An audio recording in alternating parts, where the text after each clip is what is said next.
Red flag. Red flags to slow down. What? The checkered flag is waiting. I can see our Checkered Flag podcast being quite spicy. 5 Live's Checkered Flag podcast. When you think of F1 in Brazil, you can't fail to think of the greats. Senna in front of his adoring fans, Fittipaldi, Piquet, Schumacher and Hamilton.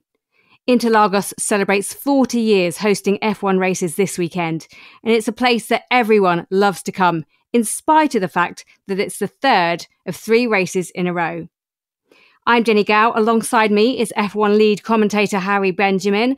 What does this circuit mean to you, Harry? I love Interlagos, and I miss the fact that it's not the final round anymore. I have a bit of nostalgia over that, when it used to be the final round for a few years, and it would all culminate probably in a rainy Brazil. But it's a place of comebacks, really. You mentioned those list of names, but Lewis Hamilton, 2008, stealing the championship on the final lap, and you even go back to 2012 and Sebastian Vettel facing the wrong way round in turn 4 and then going on to win his 3rd world title. It's one of those places where there's always like a story to kind of go with it. It's a good track for overtaking. It's a difficult track to get to grips with, though. It's a short lap, anti-clockwise. It's bumpy. I think it's a bit of an old school circuit. It's got a bit of everything, which I think is why people like it. And it's also a sprint weekend as well this year. So it's got a bit of everything once again, Harry, but it's the final one.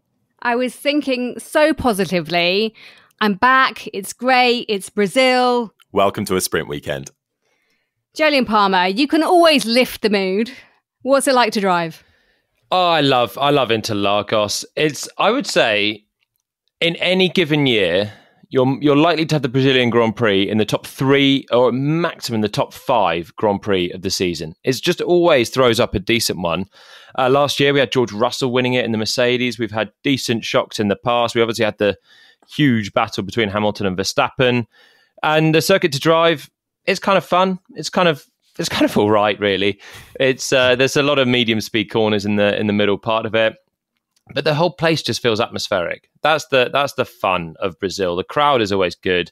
No Brazilian driver in again this year. We haven't had one for a while. But nonetheless, the crowd turn up. They're really passionate. They see great racing very often. And it's a vibrant place to go. I mean, Hamilton was given citizenship last year from Brazil. He's kind of a home driver, isn't he? Not really. Not really. I think they're trying to claim him, but he's got the home support, though. It may as well be. He is okay. He's the most supported driver in Brazil, and I think because he's had such an affiliation with the country. He was a huge fan of Senna growing up. He opted, didn't he, for the green in the helmet, the green padding, to try and give us shades of Senna as well. And actually, Hamilton's original helmet livery, the helmet design, was inspired by Senna, and I loved that original Hamilton helmet when he came through the ranks. He needs to bring that back. I missed that one. For me, yeah, exactly. That was the original Hamilton lid was the best one, and that was he came through the ranks, and he was always saying he was inspired by Senna. They drove in quite a similar way as well, especially early Hamilton days, I'd say. And so the Brazilian crowd, for that reason, have always got behind him. He had a big Brazilian rival back in the day. That was Felipe Massa. So I guess he wasn't feeling too Brazilian at that point, but now there's no Brazilian driver. Hey, why not give Hamilton a bit more support there? I think, as you say, it's atmospheric whenever you go there. Even though the pits have changed, the paddock's a bit different, you still go through the favelas, you still feel the heart of Brazil when you get there. And it's just different from everywhere else you go because of that passion, because of the locality, because of the vast amount of meat on offer. Have either of you ever been to a churrascaria? That's hard for me to say, by the way. What is that? That's the one where you have all the meat, Harry. And you have a red paddle or a green paddle.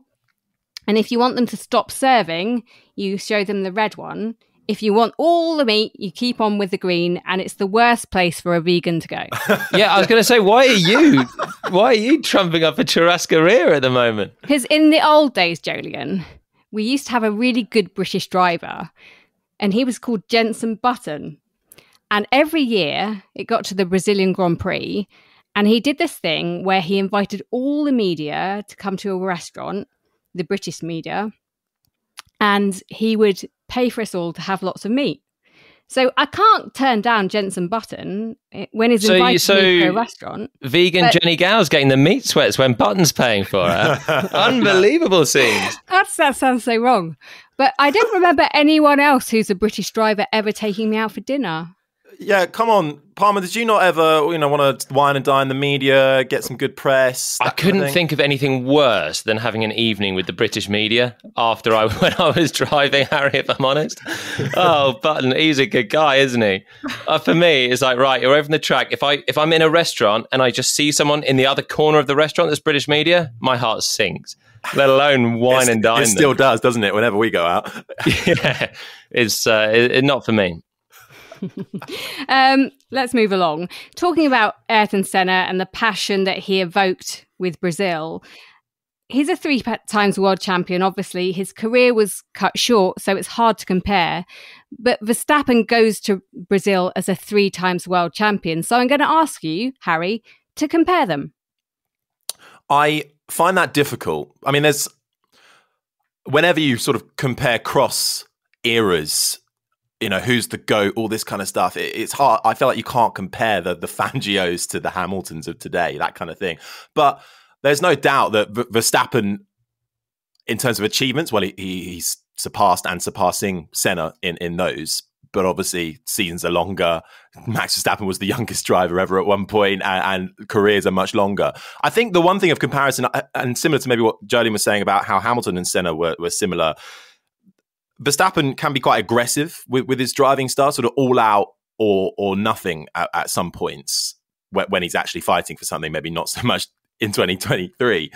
And I think maybe that's the point of comparison. I think it was a couple of years ago where one of the, I forget his name, one of the Honda higher-ups, the Honda F1 managers who'd also been in the McLaren Honda years with Senna, noticed the comparison between Verstappen and Senna, just in the way they drive and how they attack corners, in how it's all or nothing. It's go for gold or why bother.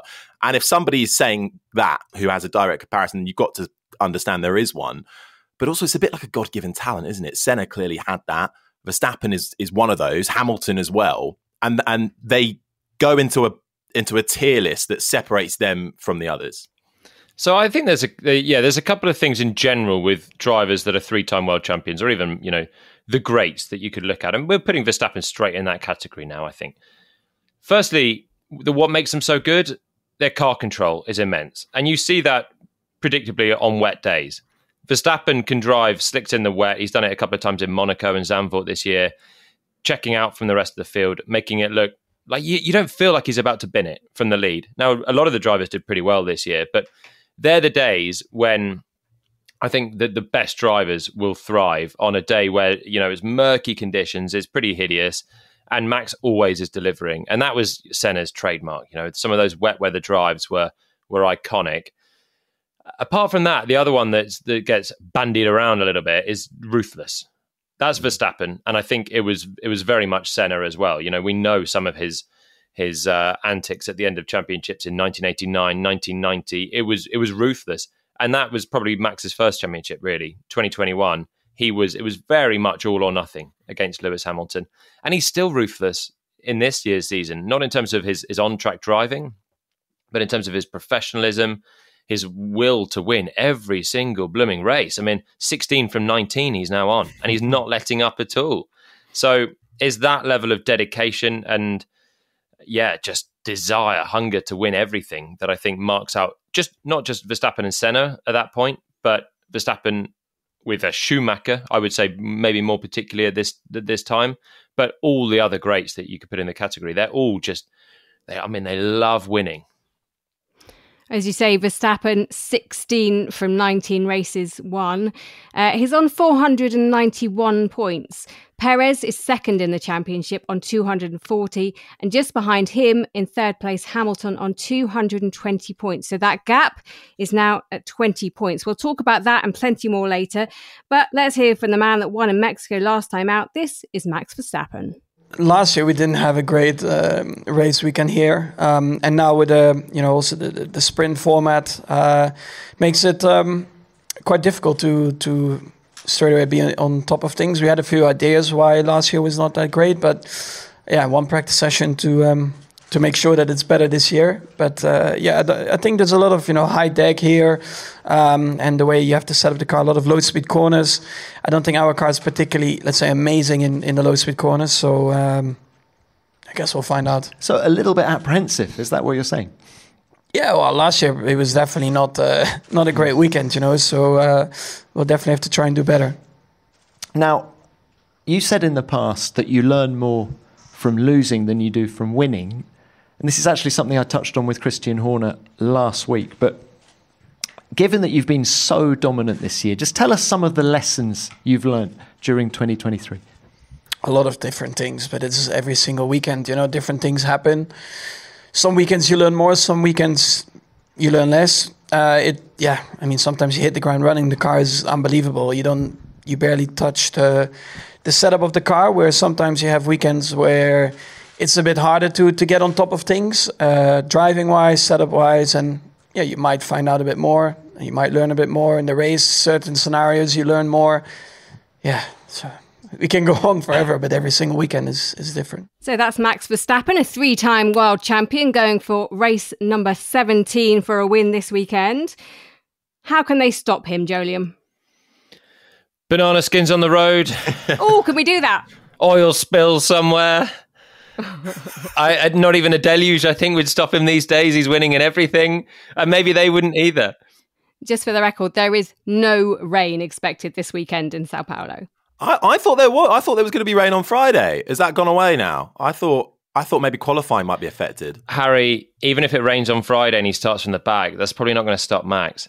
It's a sprint weekend and you're very excited about that. But I'm not excited by it. I just think I'm excited because it's the last one of the year. We don't get any more after that. But yeah, nothing will stop Max Verstappen. He, as you say, he can start at the back and he will still carve his way through sprint or full Grand Prix distance, regardless. And that's 2023. The only thing I would say is that there's still a bit of altitude in play in Brazil, and we've had underdog victories there. George Russell, I said already, won last year, so I'm expecting Mercedes to carry on that form as well. Obviously, Max starts as the favourite, but Brazil does throw up some curveballs even in dry conditions. So maybe there's a chance for everyone, even if Max starts at the front. We can't forget that Kevin Magnussen put it on pole last year in the Haas.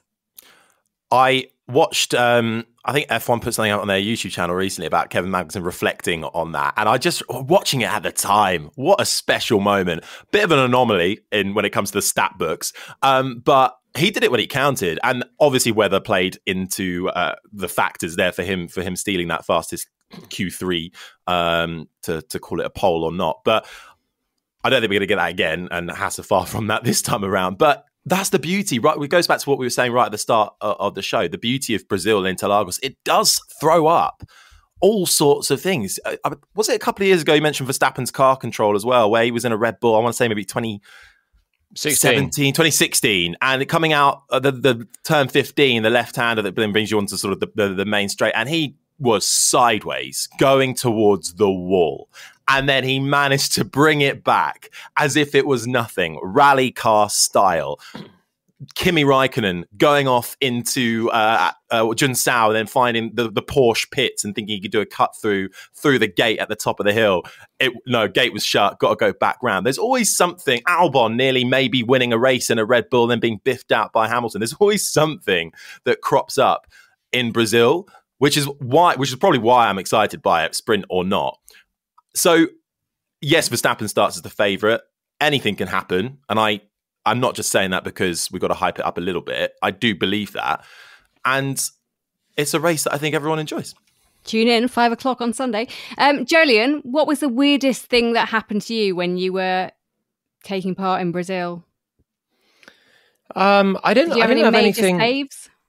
Oh, no, I had a crash in the race of other people's crashes and major saves, because I did one Brazilian Grand Prix and it was 2016. And I think it's the only time I've crashed and I felt the crash before I've seen it. The weather was so bad. It was deluge time in Brazil. It was the race that Verstappen put on his mighty save. Raikkonen lost it aquaplaning on the start-finish line. And as Raikkonen was losing it aquaplaning, I was driving into the back of Daniel Kvyat. And I had so much more grip, but he was just backing off because he didn't have the grip. And the visibility was so bad that I just hit him before I could see him. And that was my experience of the Brazilian Grand Prix. It's a tough one. When you mentioned altitude, and lots of people have been talking about that, obviously off the back of Mexico, but Brazil is at altitude, I think it's about 800 meters above sea level. But do you actually feel that? Does that make any kind of difference for Brazil? Obviously, Mexico was talk of the town, but I feel like it's not as much of a factor here. No. It's not. It's less than half the altitude of Mexico, but it's still just higher than, I think it's the second highest of the season. That, and it's with Austria. You know, Austria is another one that's higher up in the hills, but you feel it in terms of reliability. There's some concern.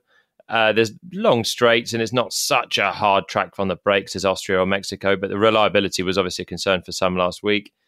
And I don't know, it just does provide a chance to mix up the results a little bit because the car configurations are a little bit different. You've got to open up the cooling, and that's why you sometimes get the likes of Red Bull in the olden days, in the Mercedes dominant days. Red Bull could be very strong. Now Red Bull are dominant. It's ironic that Mercedes can be quite strong. And I think it just levels the playing field slightly. I mean, you say Mercedes could be strong. They struggled last time out for the sprint race in Austin, with Lewis Hamilton being disqualified. They had Leclerc and the Ferrari disqualified as well, because they didn't have the running that they needed to do the research that led to that plank being too low. So is there a jeopardy of only having that one practice session just going out for qualifying the same day? I'll give the sprint that. Having 1 hour of practice does increase, you know, the short-term jeopardy, I would say, because it is difficult for the cars to get set up and perfectly honed as you would do in a normal weekend. When you have 3 hours of practice, I guess then at that point you're expecting the best car to get into its best configuration and thus beat the rest of the field. And that is typically Verstappen, isn't it? And Red Bull. And we saw that last time out in Mexico, even if he didn't take pole position. The actual disqualification for Leclerc and Hamilton in Austin, I would be amazed if that surfaces again, because that was a unique circumstance with the bumpiness of the track at COTA that really caused that.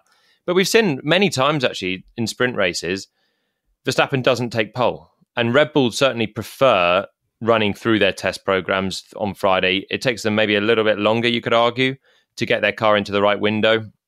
When you look at Leclerc's poles in Baku, he was very quick. In Austria, he was right on it as well. Leclerc's always good in these sprint weekends, and he was pole again in Austin. He just can't convert them. That's a problem. Jeopardy is the right word. That's the one thing I have for the sprints. You're thrown straight into it. One practice session, then you're into the competitive action. That's what I like about it, and that's what it has going for it. But I feel like we get into this every time it's a sprint weekend. But if we are going to get into it, then what?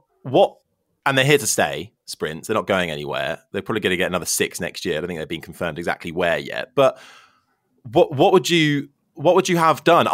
Was it Carlos Sainz who said not long ago that he liked the idea, and I agree with him in this. I can't think of a better idea right now. Is a reverse grids in championship order. So you have Verstappen P20, Perez 19th, Hamilton 18th, and then you've got Logan Sargent and Kevin Magnussen on the front row. But because it's in reverse competitive order, Verstappen's not going to be able to charge through the field. He's going to have to struggle a little bit behind the likes of a Hamilton or a Perez or whatever. So it does make it a bit more interesting. That's where I think we go with sprints, personally. Or bumper cars. It's a bit. Well, it's a form of entertainment, isn't it? Isn't that? But the sprint is there. Literally, it's been put in place for entertainment. What do you do purposes. with points in your scenario? Top 8 still. So Sargent can just, if there's carambolage behind him, Sargent can just bank 8 points. Being the last in the field in the championship, he can, if he gets his head down and, you know, Albon puts on a huge defensive drive, Williams can lock out 8 and 7 points and double their tally. Wouldn't that be cool though? Or you have a separate sprint standings. You've been watching too much touring cars, Harry. But if we're going for the purposes of pure entertainment, then you got to go all in. That's pure manipulation, rather than there being an element of skill. You take away the sport, don't you, at that point, and it becomes. I know there's some modest level of balance of performance with this wind tunnel time and CFD time, but that completely turns it on its head. And I get what you're saying. I do get what you're saying. I'm being facetious, and there is an argument. Shock. There's an argument of. I still think it's drivel. There's an argument of what do you do with the sprint? Can you just flip the grid and just make it a wacky races for a day, bit of fun? But then what's the meaning of it? Is a bit of fun? Is it just a bit of fun then? And really you lose, deep. What's the meaning of it now? What's the meaning of it now? It's just a carbon copy of what's to come for the next day. Yeah, but right now I don't love the sprint. But it's still a sporting achievement, isn't it, to win the sprint? There's a qualifying, there's a race. I actually preferred it when the winner of the sprint would start on pole. I thought the meaning of that was a little bit more, whereas I think the standalone Saturday sprint, for me, it feels more meaningless. I think your idea would be fun, but the relevance of it in what is a sport, I would question. And would it become just a bit silly after a few races? Maybe it'd be silly fun. Maybe it'd be silly. I don't know why. Fun, after all, I'm not sure. I am. Why we're all set in? I'm not sure why we're all set in this whole the sprint's here to stay. We've had some okay ones this year, so I think it's difficult to be 100% down on it, because in Belgium it was a little bit chaotic and the rain and things happened. In Qatar it was chaotic because the tyres and things happened. But in a normal dry sprint, they're not great when you have another qualifying for it. That I preferred that if something did happen, you might have a big gun starting from the back. But conversely, if someone had a bad qualifying, they could then undo that, like Hamilton did in 2021. The whole concept of the sprint, I'm still just not sold on. Jury's out. Even Max Verstappen says it's not fulfilling. So let's see what they do in a couple of years' time. Well, we'll hear from Sergio Perez in just a minute. But first, this. Hello and welcome back to the Chequered Flag podcast. I'm Jenny Gow. One person who is desperate for a good weekend, sprint or not, is Sergio Perez. His crash out on lap 1, turn 1 of his home Grand Prix was heartbreaking to watch. For me, personally, I was willing him to get a good result. And Harry, it wasn't to be, and it was all too much for him.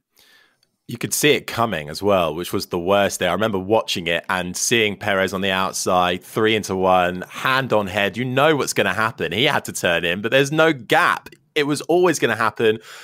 I understand it and I don't. I don't want to rehash all the stuff that's already been said about it, but I think he was going for gold because it was his home Grand Prix. And to be fair, there wasn't much space for him to go anywhere else. But you can't win a Grand Prix on lap 1, but you can certainly lose it. And he certainly lost it. I think he needs clean weekends for the rest of the year, that's for sure.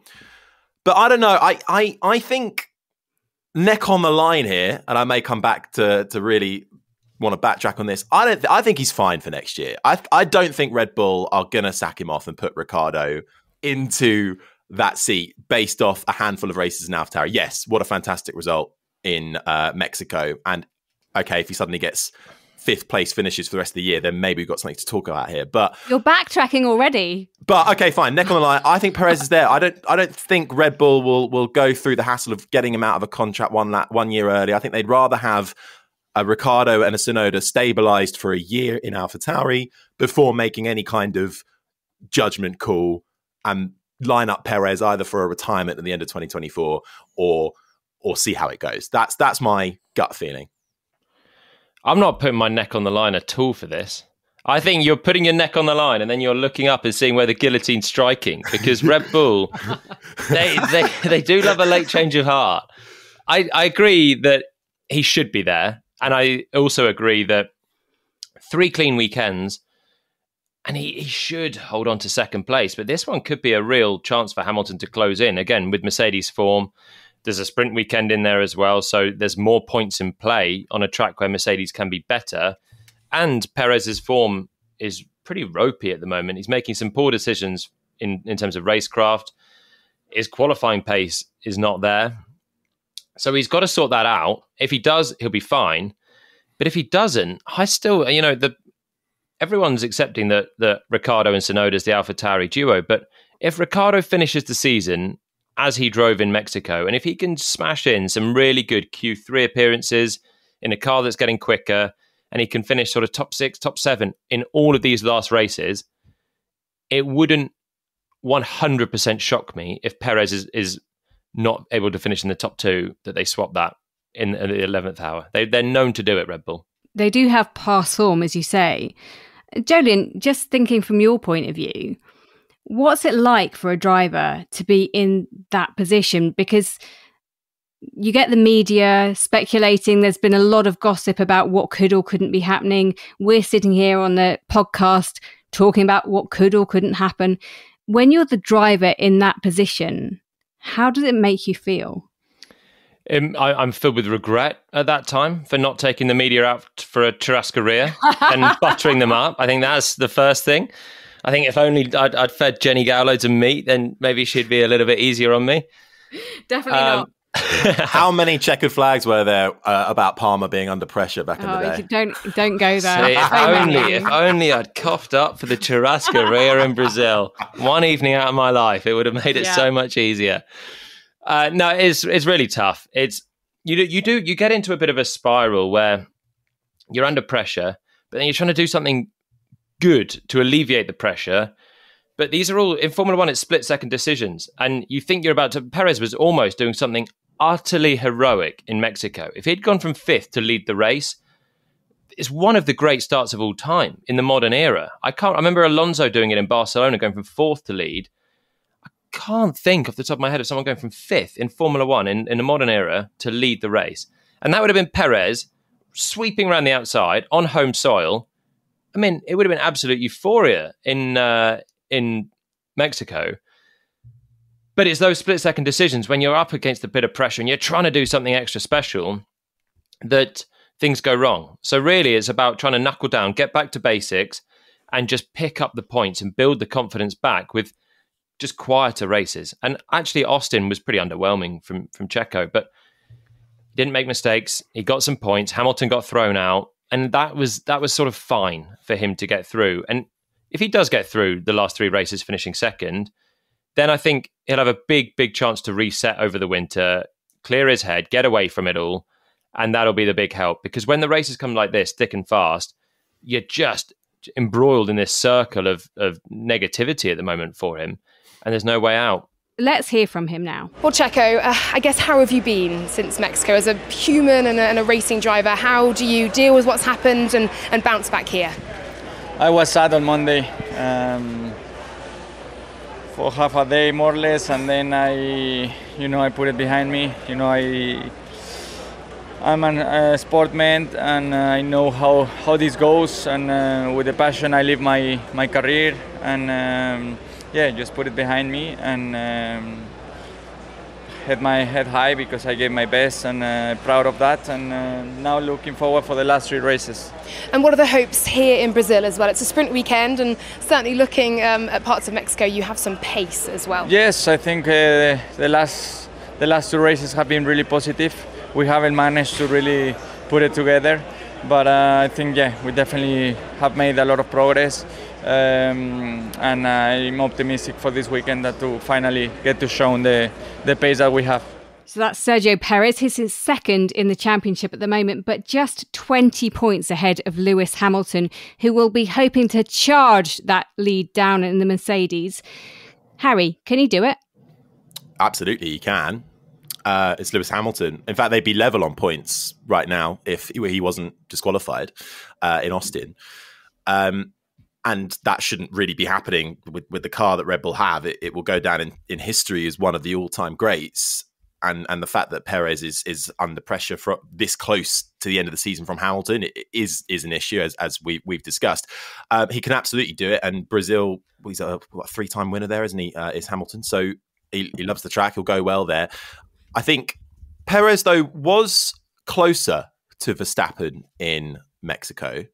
within a 10th in qualifying, I think. So it was a better performance. Just it was shaded all by Ricciardo out qualifying him. But Hamilton loves Brazil. He gets a thrill from the fans, as we discussed. And also that Mercedes is going well. They introduced, a new floor in Austin, which seems to have done well. But there's been some technical changes going on there throughout the year, and a big name has just departed as well. Mike Elliott going from the team after shifting roles and swapping with James Allison earlier in the year. It seems like this car is in a better window. It's still got the gremlins from when they were trying the no side pod idea. It's still not the most drivable car, according to Lewis Hamilton, but it's faster. And that's dangerous for Sergio Perez. So yeah, Mike Elliott was the chief technical officer. He's kind of responsible for designing the last two cars. So he's left the team at the end of the year. So we'll see what they do going forward. But I just want to pick up on how many points there are available this weekend. Hamilton's trying to close that 20-point gap. There are 34 points available, Jolyon. Exactly. That's why this weekend is a big one. And in fact, I'm looking forward to Vegas because there's so many unknowns with that one as well. So there's in the three that are coming up, only Abu Dhabi really is conventional. This one, there's big points in play on a track that is a little bit of a wild card. Vegas is an entire wild card, even if it's not a sprint weekend. So there's loads of points available. And I think Hamilton's maybe, odds on to get that now, to get second place after Mexico. Well, he's won 3 times around Interlagos. Can he make it 4? Here's what Lewis Hamilton had to say. Yeah, it's always been a special race for me. I mean, I won my first World Championship here. It was kind of crazy back then because I kind of felt like public enemy number one. Obviously, I was racing against Felipe, but the growth that I've felt here and the reception that I've had here, the amazing support. But I mean, just as a kid, growing up at home, being a fan of football, for example, always loved the Brazilian colours. And me and my brother would play FIFA, for example, and he'd always take the UK, England. So I'd always take Brazil. So, and then there was Ayrton Senna, as Charles mentioned, just such a big hero for so many of us. And when you come out here, you really feel his presence. And it's just such a beautiful culture. And the track is iconic. They don't build circuits like this anymore. So it's a race that I think all the drivers really love. It's a race that it's fun to drive a single lap, but the races are very strong here. You've got that long straight which you can overtake and follow through turn 1, 2, and 3, and then have a fight down to turn 4. So good overtaking place as well. And given your podium last weekend, given the pace of the car here with the 1-2 last year, what are your expectations for this weekend? I don't really know. I think expect the Red Bull to be very fast, as always. Seems to work pretty much everywhere except for Singapore. And we expect the Ferraris to be quick. I hope that our car works well here like it did for example, for Austin, but you could just never predict it could be bad, it could be good. So we're just trying to prepare the best way we can. So that's Lewis Hamilton. Harry, who else should and could be strong this weekend? I think Ferrari will be hoping for a decent weekend. I think they surprised themselves in Mexico with their qualifying form. They didn't expect that. Right window, right time for them. And, they're not the outright fastest, but I think they've made really good improvements to that car and are feeling strong. And Sainz has just moved up to 4th in the Drivers' Championship as well. So he's just displaced his fellow Spaniard. I think they're equal on points. So I think Ferrari will be looking for a strong weekend. And I don't think you can rule out McLaren either, even though their Achilles heel of recent years has been they're not always brilliant in low speed corners. And this track has a few of them, but it's a track that has kind of low, medium and high. It's a bit of everything. So, and the rate they've been going, the development rate they've been going at, they seem pretty strong all round at the moment. And Norris's comeback driving in Mexico is unbelievable. So I think I'm looking at Ferrari and McLaren. McLaren are the second best team at the moment. I think is actually fairly clear that Norris, particularly on a Sunday in that McLaren, is the closest man to Verstappen. In fact, Hamilton is near as well. But Norris's recovery drive in Mexico was really good. He didn't even make a good restart, and he managed to come back, gain 10 places in the last 35 laps. and get 5th place, charging up towards the back of the Ferrari still for a podium from qualifying 18th. You can't rule out Norris at any race now, because that was also meant to be one that they struggled on. And were it not for his bad qualifying, I think he would have been at least on the podium, probably ahead of Hamilton as well. And the battle for 4th in the Drivers' Championship, hey, if we're looking for something to get really excited for, the battle for 4th. Battle for 4th.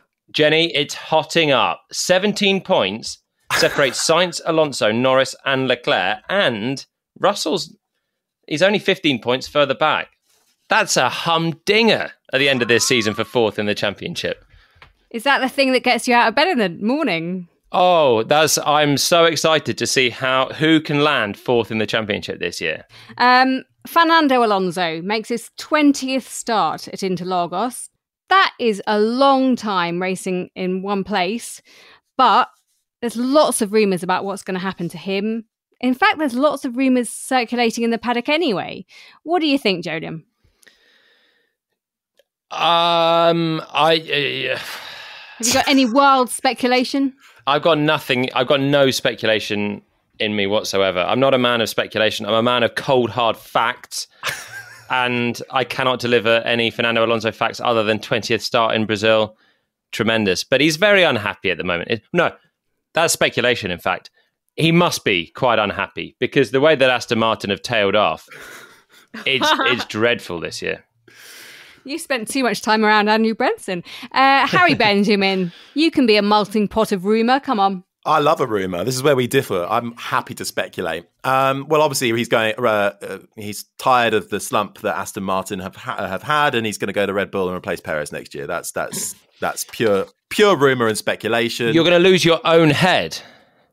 You were the one putting your neck on the line that Perez would stay there. Now you're peddling the rumour mill. Yeah, true. I do have that issue of not staying on my same thought line. But no, I whatever the rumour is, and I've heard so many different rumours regarding Alonso and not regarding Alonso, the bottom line is Aston Martin if you take Aston Martin and McLaren and the development race, complete polar opposites, right? What would you prefer? Would you prefer to be McLaren and start off terrible at the beginning of the year and end up where they are now, or go the other way around? I'd like to be the perfect blend of both. Well, exactly. But right now, I'd take McLaren, and Aston Martin have fallen down in the constructors to where are they now? 5th, and at one point they were the second best team.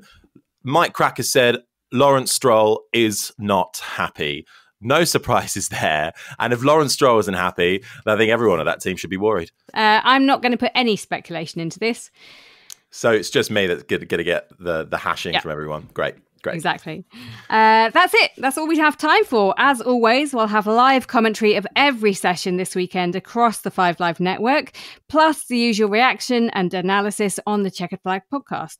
Saturday's sprint race begins at 6:30 p.m. and you can listen to the full commentary on BBC Radio Sports Extra.